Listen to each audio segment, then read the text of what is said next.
Uh, and I like to joke that aim, act, reflect is a lather, rinse, repeat process. So you don't ever want to stop the cycle. Oftentimes, when we're kind of struggling with an idea or a topic, we often will say, let's look back in the past and see what has worked. What did we do this time last year?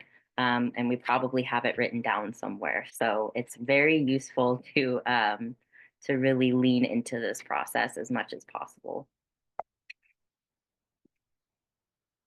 So the kind of practical, how that looks practically, how we set ourselves up to do that on an annual basis is every year we start with an annual plan that is actually made up of reflections from the previous year. So we say aim, act, reflect, but we usually start with reflect in reality.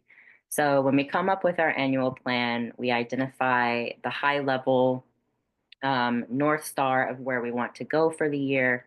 And then we break that down into seasonal plans. So each season, what are the priority projects that are going to align us with the goals that we set for the high level? And then each season is broken down into sprints, so roughly 2 week chunks. And in each beginning of each of those 2 weeks, we talk about what are the things that need to happen to keep us on track for our seasonal plan and who's going to do that. And every time we meet for our 2 week sprint, we review the annual plan and the seasonal plan. So that reflection time is built in. Yes, Ben. When I just want to, the context of why we're going over how we work for lifeboat builders is we're trying to model. So what we're trying to onboard you into is this process that we model and how we're working, and we're trying to and both modeling it and providing the supports. The supports that we are offering are intended to help you adapt this process to your own projects. So yeah, we're talking about our projects, but as a way of sort of offering that up as a process that helps you with your projects. Yes, Back to thank you. you. That is important information. Awesome. So, how we put all of that into practice and the way that we have structured the Lifeboat Academy to make sure everything gets done and it gets done in a way that is relatively smooth and efficient is we have created 5 different guilds. Sociocracy uses the term circle, but we call them guilds because guilds just sound kind of ancient and cool. Um, and each guild has a driver statement, which is how all of the tasks and projects and things get delegated within that guild. Um, so the driver statement has the overarching purpose of that guild, and it also details the goals and functions of the guild so that everybody in the guild is clear on what the purpose is.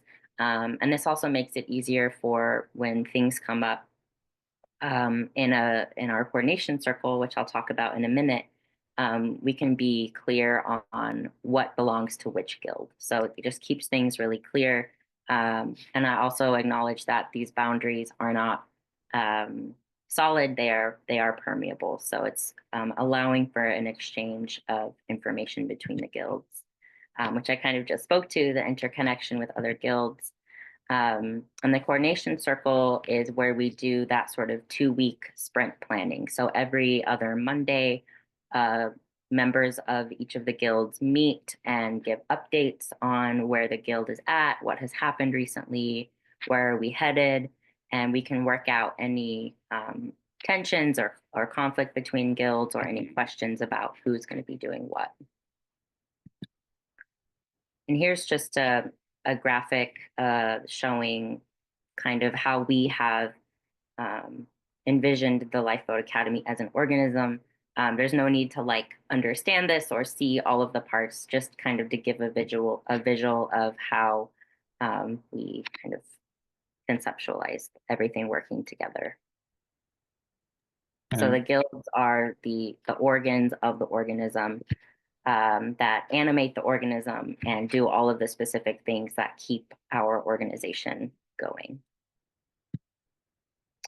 And the five guilds that we have, which are always evolving, and they evolve based on our needs and our visions for the Lifeboat Academy, are Hard Work and Philosophy, Research and Learning, Finance and Legal, Farm, Food and Housing, and Outreach and Network. So within each of the guilds, there are at this point two main roles. The first role is the caretaker, and some guilds have two caretakers. And these people are not responsible for doing all of the work, but they are responsible for the coordination of the work getting done. And they're also the point people who report to report sounds very like corporate or military, but they are the people who show up at the coordination circle to talk about how the guild is doing, kind of what's going on. Um, and so ultimately they are holding the responsibility of making sure things happen and also offering support and help to the participants of the guild. Um, and so anybody is welcome to come to guild meetings. Anybody's welcome to come to the coordination circle. You don't have to be a caretaker, but this is just a way to make sure that there's at least one person in each guild who's kind of holding down the fort, as it were.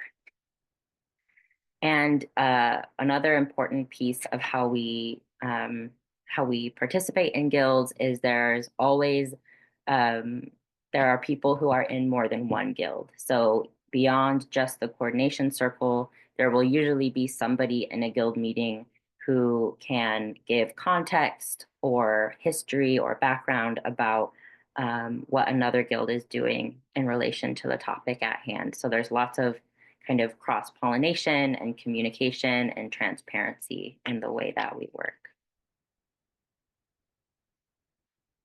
So each guild has chores and projects. So chores are the regular repeating responsibilities that have to happen on a daily, weekly, monthly basis to make sure that that guild is holding up its end of the bargain, is doing what it needs to do to carry out its functions for the Lifeboat Academy. And there's no endpoint. It's kind of like we're going to be doing these things until we decide that we need to change it for XYZ reason. And then projects are generally trying to create some kind of new infrastructure that is going to benefit the organization in some way. And every project is time limited. So they are often just for a season, for 3 months or so. This is what we're going to be doing for this season. And then at the end, we will stop and reflect and see how it went. So in terms of our actual meeting structures and the tools that we use to collaborate with one another, we start with circle process. We generally use circle process for everything because it is kind of an equalizing force that gives everybody a chance to participate and offer their opinion and experience. No matter if you've been part of the Lifeboat Academy for 10 years or for 10 days or for one day, your input matters and we make space for everybody to show up. And generally, when we're talking about an agenda topic, we do a process called gathering considerations, which just means we go around the circle and we share about what are your thoughts about this? What are your ideas? Do you have concerns? Do you have questions? And making sure that we hear from everybody so that we can have as full of a picture as possible about how we feel about a certain issue. And once we've gathered considerations, we will come up with a proposal for that topic, whether it's um, an event proposal or a project proposal. And oftentimes the proposal kind of arises naturally out of the considerations we've gathered. So there's no one person really coming up with an entire proposal, but rather it grows organically from the group. And part of that proposal is once it's put forward, we use a consent process, which is basically asking the question, can you live with this proposal? Are there any major concerns that you have? If so, please voice them now. Are there any objections that you have to what's been proposed? And if somebody does have an objection, we ask that they present an alternate proposal. So it's not enough to just say, I can't live with it. We need to hear, is there a version of this that you could live with? If so, let's talk about that. So once everybody has consented to a proposal, we make an agreement, which is time limited. So we say for X amount of time or until this date, we are agreeing to do this proposal and all of the sort of action steps um, included in that. And we also use a process, which I'm not going to go too deep into right now, for navigating tensions or navigating conflicts, and it's called Navigating Via Tensions. And this is a process that also comes from sociocracy. And similarly, we use circle process. We will hear from everybody in the circle, whether you are really close to the tension or you're kind of further away from the tension.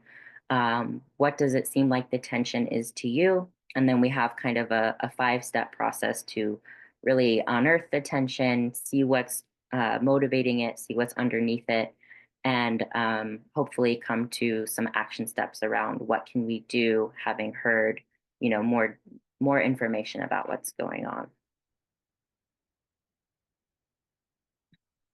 And so a really important aspect of the way that we work in the guilds and with each other is that this is a non-coercive space. So everything is voluntary. All the agreements you make are because you are willing to make them. And the sort of very important flip side of that is we expect ourselves and each other to be accountable to the agreements that we make. So at any point, if there's an agreement someone has made that they're not able to hold, we hope and expect that people will voice that and also ask, if you need support or help with something. And this is just so we make sure that things still gets done. There's no hard feelings, that we can work together to make sure we can figure it out. Ben. And one of the things I'm learning about this, there's a direct connection with reciprocity. And we have, in our culture, we have things backwards. And a lot of times we feel like we shouldn't ask for support. Like it's asking for support is a deficit. And it actually turns out asking for support is a way of providing support. Letting people know that you can't make an agreement is helpful. And asking for support gives other people an opportunity to show up in ways that are, oftentimes that they want to show up. So a lot of times in that accountability piece, our cultural conditioning keeps us from doing the right thing, and the right thing is really, and there's no shame attached, right? There's like, we make agreements and then life happens and things change. There's no personal, devaluation or anything. If you can't follow through on an agreement, it just happens. So one of our many slogans is learning to unlearn to relearn. And part of this around accountability is to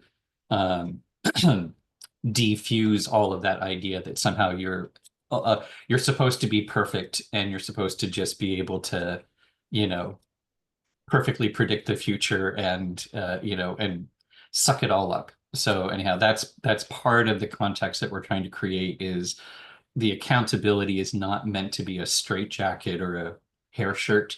It's just keep the lines of communication open. We know things change. So back to you, Rennie. Yeah, and speaking to that reciprocity piece, we don't yet have it set up, but we are hoping to develop a system that is like a time bake or a commitment pooling system where people can offer certain kinds of support and services and receive certain kinds of support and services, and we're kind of able to track sort of what we're giving, what we're receiving, to make more visible our reciprocity and what we are able to do for and with each other. So if you'd like to be part of that process of bringing that into form, we would love to have you participate. And that would be Research and Learning Guild. Yes, yes, that would be awesome. Can I jump in real quick? Yeah, please.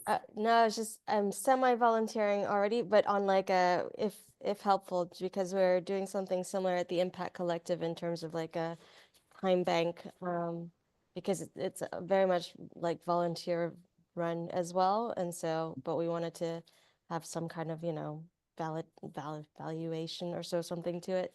So I'm happy to share anything that we come across or kind of learn from each other. Awesome. That's super. And because I know you're also connected with Social Roots too, right? So that's another I've had some conversations with Anna because they've been thinking about it too, and they also have some good negative lessons learned. Some research on things that sound like a good idea, but they don't actually work in practice very well. So yeah, that's awesome. I will definitely be hitting you up for that. Thanks. Yay. So now into some what I think is fun stuff. There's a lot of different support for lifeboat builders that we have offered for the last few years and that we're going to be offering this year for the cohort. The first is navigation sessions, which are going to be taking the form or going to be serving as group mentoring. So navigation sessions are similar to the navigating the attentions process that I mentioned earlier. And I'm actually going to be going through each of these more in a minute, so just hold on. We're also going to have one-on-one mentoring available, agreement circles, connect the dots club, and webinars. Okay, now I'm going to get into it. So navigation sessions will be happening roughly twice a month.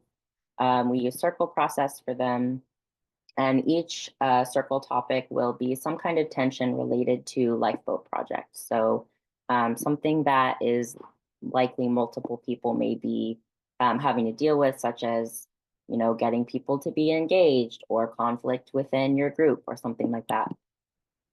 And so we'll explore that tension by looking at patterns that are showing up in people's experiences, what we feel like are the drivers underneath the tension, and then looking at so what. So now that we've explored this, what are some action steps each of us might take within our projects to make things work a little bit better. And this is a space where, in our experience, there's just a lot of shared learning and support on offer. We're not necessarily trying to solve problems, but we're exploring how these issues come up in each of our lives, learning from each other about what we've tried so far, and then seeing if we can inspire ourselves and one another to try something else.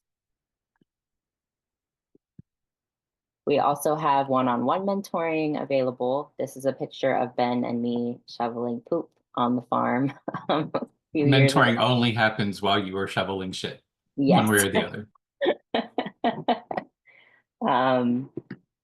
Mentoring is available once a month or as needed. It's a place to get support with your personal development plan. So fleshing that out a little bit, which includes your personal driver statement. This is a space to look at your buckets. So what are the kind of different areas of your life that you are regularly needing to tend? So there's work or vocation, there's self-care, there's family, community, nature time, whatever your buckets are, this is a space to explore and get support around keeping all of those areas of your life in balance and making sure that you are feeling like a whole person as much as possible. Also thinking about things like time management. Oftentimes, those of us who are building lifeboats are already doing so many things. It can feel like, oh, I don't have time to do this. So we kind of help you build things into your life in a way that will be sustainable. And it's also a space for some more one-on-one reflection time. So when we're in group circles, we don't necessarily get to share and go as deeply into kind of our own stuff as we can in a one-on-one mentoring situation. Oh yeah, and the available mentors at this time are Ben and myself and our colleague April. There are possibly other people, but this is an ever-evolving mentoring cohort. So we will keep you apprised. And it's also an area where people can offer up if you, this is peer-to-peer. And so this is also if you feel like you have mentoring skills and you want to add yourself to the pool, that can be a way of building that reciprocity. So our agreement circles are a relatively new event that we came up with last year, and we found are really rich and nourishing time to spend together. They also happen around twice a month, and we use circle process. And this is a space where we're really focusing on building relationships with one another and also building the culture that we want to be living into as we all are involved in our various projects. So this is a space where we are exploring our agreements, our community agreements, our agreements with others and ourselves. What are the values, principles, and motivations that are sort of holding us and also propelling us in this work? What are the ways that we want to live as we all are working to dismantle patterns that come out of the dominant culture? And this is also a kind of a how-to skill building space. So as you come to agreement circles, you learn how to develop community agreements using a circle process, and then you can take this to any other group or community that you're part of so that people together can generate their agreements rather than having somebody tell them, you know, this is what you need to agree to. So it's part of sociocracy is that we generate these things together. And our agreements can change and evolve over time, just as people do. So that's also part of the having this kind of process on a regular basis kind of holds us as we evolve, our agreements evolve, and it's kind of that iterative process. And Connect the Dots Club also emerged last year.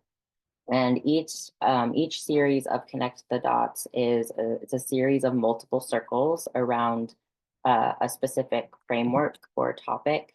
And this is a way that we explore how we build resilience and what resilience is and how that applies to building Lifeboat. So this is a place where we'll be talking about and looking at questions related to resilience that are theoretical, but also thinking about practically how do these things work on the ground. So last year we did our first series was looking at Peter Block's 6 conversations. We also did a series around the 4 deep adaptation questions. And then we also had our own sort of mapping the territory series, which was about people bringing in different resources like books, articles, podcasts, different things that have influenced them and inspired them in the realm of resilience building, and kind of looking at how all of those kind of actually mapping those resources, looking at how they're connected, looking at what everybody is influenced by. It was a little bit like, what would you call it, Ben? You called it a book club on steroids. It was like meta book club, and actually helped kind of inform how we are doing the cohort this year. So that was a really cool process. We're always open to other kind of question sets or frameworks that are out there that we could do a Connect the Dots club around. So if you're aware of something, we're definitely happy to hear about it. And there are also, there's a potential for deeper dives. So when we did mapping the territory, we created this map, which you've probably seen, of all these different resources, and people have been putting dots by the resources they're interested in. So we could do deeper dives into certain resources to kind of have more of that book club effect. Yeah, book club-esque. And lastly, we have kind of a long menu of webinars that are already developed that we are happy to host live by demand or request. Ideally, there'd be a minimum of 4 people who want to attend. So once we have a group of 4, we're happy to offer them. We have a Sociocracy 101. We have a DIY Build Your Lifeboat process, how to host a lifeboat circle, how to navigate the attentions. And this is just a small smattering of what's available. So yeah, these are also something that we can integrate through our year together. So next steps, we've talked through a lot today, and there are some action items that we want to cover while you're here. So one of them is scheduling, which is everybody's favorite thing. We have a when to meet that I will actually, oops, hold on, sorry. I don't know what I just did. I'll post it in the chat in a second. But we have a when to meet that we're asking folks to fill out so that we can see who is available when, and we can start scheduling these kind of regular sessions. We also have the Miro board with a section where people can indicate what guilds they're interested in and what different kinds of sessions you're interested in. So we can share that link again if you haven't done that. And we also have a brand new Social Roots network for the Lifeboat Academy. And Ben sent invitations out to that for that last night. So you can create an account, you can join whichever guild groups you're interested in, and there's some other subgroups in there. But this is a brand new experiment that we're trying to see if it helps people communicate, stay in contact with each other, share more about our projects, kind of all in one spot. And you can also, you get to consent to how many emails you get, how many notifications, etc. So if you're not really interested in this, that's totally fine as well. So with that, there's our contact info. I think you all are connected to us via email. And now we can, Ben, do you want to do Q&A before the scheduling stuff? Well, and I wanted to just say, in terms of the scheduling, we've set it up for actual dates, but we want you to fill it out as a generic schedule. So basically, the times that you are generally available, put them in, and just to have it show up in your time zone, we needed to have actual dates. So don't treat it as next week, but treat it as sort of just your generic calendar, because we figure it's easier to have your kind of generic calendar, and then we'll try to fit things together as best we can. So that's the one thing. Oh, and the other thing with Social Roots is Social Roots is set up. It's very, very clever and also seems very simple, but it's the simpleness is deceptive. But the part of it is it kind of works like a glorified email list, in that you don't have to really learn a whole new system. You can indicate how you want to be connected, and then you're going to just receive emails like you would ordinarily receive emails, but it'll be digested and only what you want when you want it. So, and we're really more than happy. Actually, Anna, we were setting it up yesterday, and I got an email today from Anna saying, "Hey, I saw you were busy on Social Roots. Do you need any help with onboarding?" So we've got really good support behind us for helping people figure out how to use it and how we want to use it. So that's the only detail stuff I wanted to put in there. And then, yeah, let's do, I think, so you've got the link. Try to take a moment and fill out your calendar. I know Heather is probably busy now getting ready, because part of her calendar is, she's not available during work hours. And yeah, so let's just do Q&A, especially while we have the time.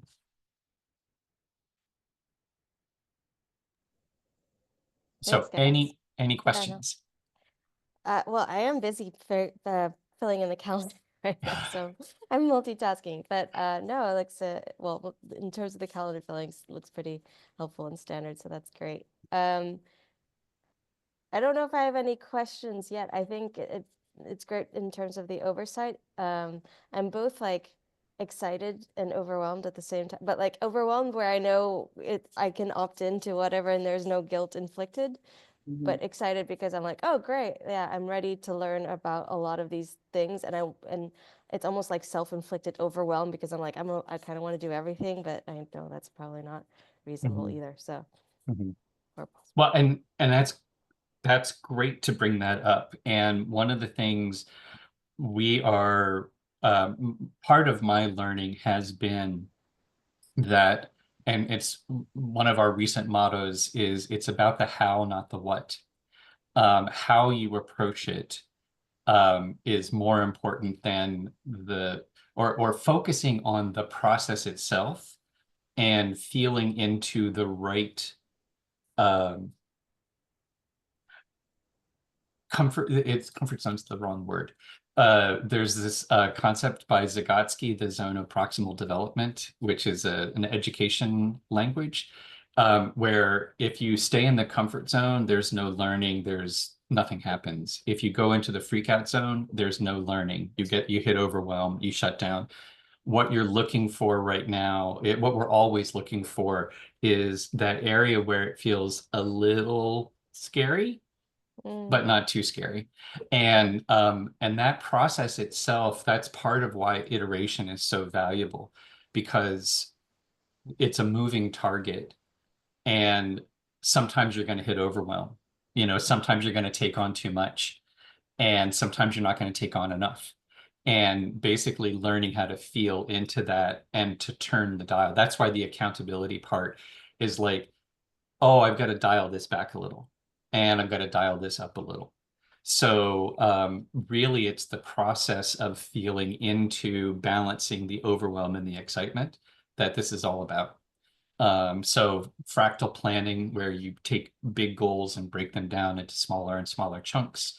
And ultimately, I find day-type compartments are really valuable, which is when we were talking about the one-on-one coaching, that time manages itself.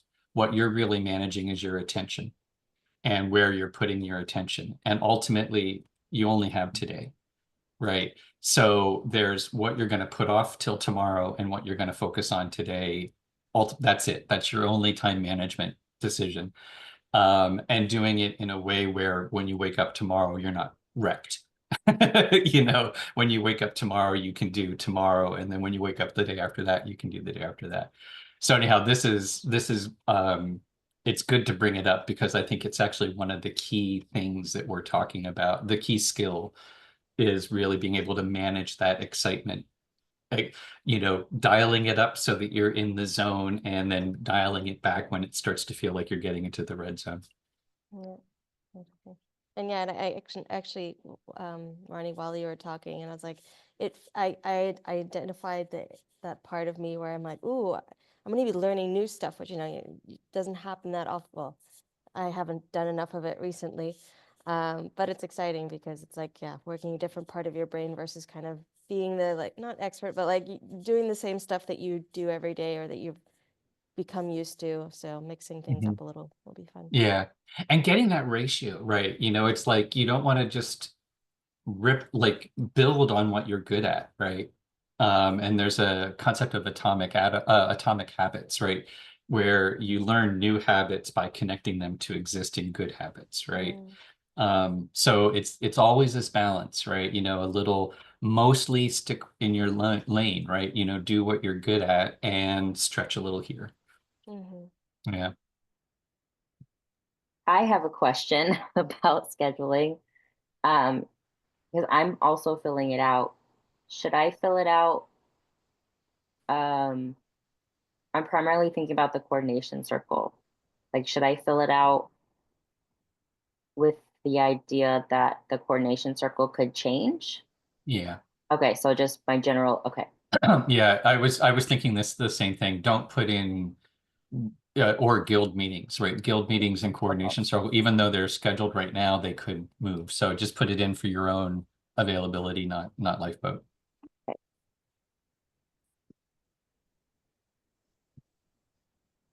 And then, Heather, do you have any questions? Give us a thumbs up if you're good, or and you can also type questions in chat if you'd like.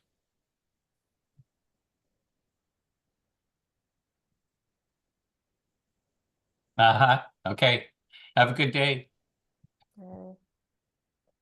Quick question, just to make sure that I'm not doing this wrong. There's not like a save button or something, right? Like you just fill in the slots and it auto saves it. Okay, Yeah. cool. Yeah. All right. So mine are showing up somehow somewhere already. Cool. I can see it. Yeah, I refreshed my page and I can see yours. Wow, cool. Alrighty. Well then, I guess, unless you have any other questions, I think we're good. No, I don't think so. What's next? What's next is we will be scheduling navigation sessions and agreement circles. And those are the two big things. And then actually for Connect the Dots Club, the Heartwork Circle is the one, the Heartwork Guild is the one that is in charge of Connect the Dots Club. So they'll be taking information from the Miro board and making a proposal for, what are the next deep dives, or, what's the next series for Connect the Dots Club.